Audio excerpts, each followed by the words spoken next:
అంతేకాని మీలాగా ఈరోజు తెలంగాణ రాష్ట్రంలో 1947లో స్వాతంత్రం వస్తే ఈరోజు వరకు కూడా ఏ ఒక్క బీసీ ముఖ్యమంత్రి చేయనటువంటి ఘనత కాంగ్రెస్ పార్టీది. వాళ్ళు ఈరోజు వాళ్ళ నుంచి మేము పాఠాలు నేర్చుకోవాల్సిన అవసరం మాకు లేదు. ఈ దేశంలో కాంగ్రెస్ పార్టీ హయాంలో ఏ రోజు కూడా ఒక్క ప్రధానమంత్రి బీసీ కాలేదు.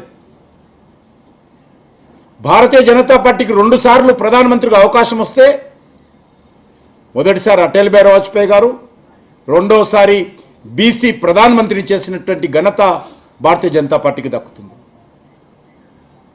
మీరు ఏ రోజైనా బీసీ ముఖ్యమంత్రి చేయాలనే ఆలోచన కాంగ్రెస్ పార్టీకి వచ్చిందని అడుగుతా ఉన్నాను.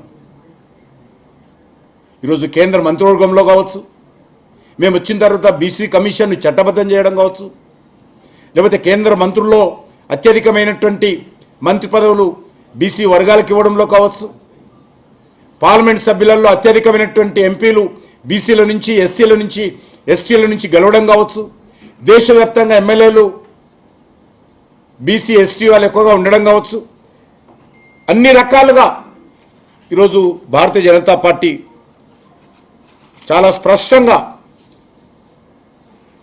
మేము అవగాహనతో ముందుకెళ్తా ఉన్నాం. నిన్న మళ్ళీ రేవంత్ రెడ్డి గారు రావు గాంధీ పక్కన కూర్చొని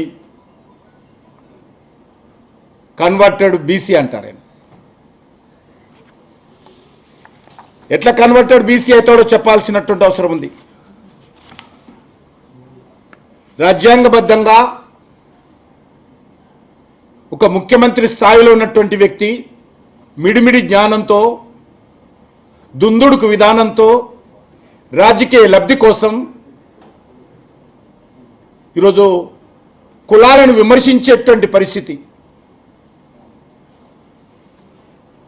అవాక్కులు చవాక్కులు పేలే విధంగా ఈరోజు ముఖ్యమంత్రి గారు వ్యవహరిస్తూ ఉన్నారు.